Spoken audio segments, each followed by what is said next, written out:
Amici carissimi di Network Azzurra e Meteo Brollo, buongiorno a tutti. Dunque l'intensa perturbazione che sta attraversando in queste ore buona parte del territorio nazionale è naturalmente mossa all'interno di una grossa depressione che ha attraversato la Francia, che è entrata nel Mediterraneo attraverso il Golfo di Biscaglia e che andrà ad arroccarsi entro la mattinata, naturalmente posizionandosi sopra la Corsica. Posizionandosi sopra la Corsica ovviamente si instaurerà un flusso perturbato che andrà a coinvolgere ancora buona parte dello stivale, concentrando però i fenomeni ancora come ieri, principalmente sulla zona nord-occidentale, la parte tirrenica, le isole maggiori e per quanto concerne le nostre zone, ovviamente verso le pianure e le Alpi stesse. I fenomeni anche essi sono stati molto violenti, ma soprattutto concentrati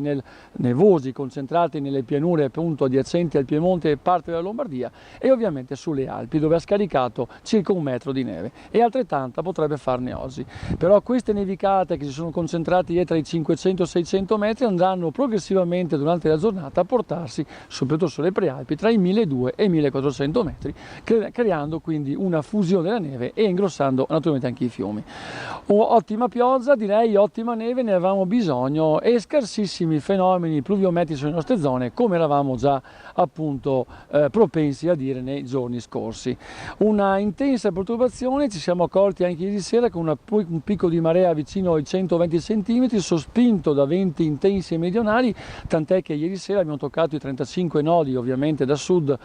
in Alto Adriatico, che ha favorito appunto il fenomeno dell'acqua alta, che si ripresenterà questa mattina in forma naturalmente più lieve. Una depressione che lentamente in giornata muoverà verso sud-est, che andrà a coinvolgere quindi opportunamente le isole maggiori e il meridione domani e poi lentamente verso lo Ionio, liberando di fatto entro domenica sera, massimo lunedì mattina, le nostre zone, dove si attiverà un flusso naturalmente da est più secco, regalandoci poi di fatto un'ottima settimana entrante con spunti soleggiati per più di qualche giorno. Quindi una perturbazione molto intensa, come vi ho detto, che naturalmente andrà spegnendosi verso domenica sera, effetti di cui abbisognavamo e che opportunamente sono arrivati. Quindi poche precipitazioni sul nostro territorio, però una giornata che si presenterà ovviamente molto nuvolosa, con temperature diurne vicine ai 10-12 gradi e temperature minime che lo rimarranno altrettanto. Non mi resta che concludervi anche invitandovi a mettere un like sulla pagina di Network Azzurra e ovviamente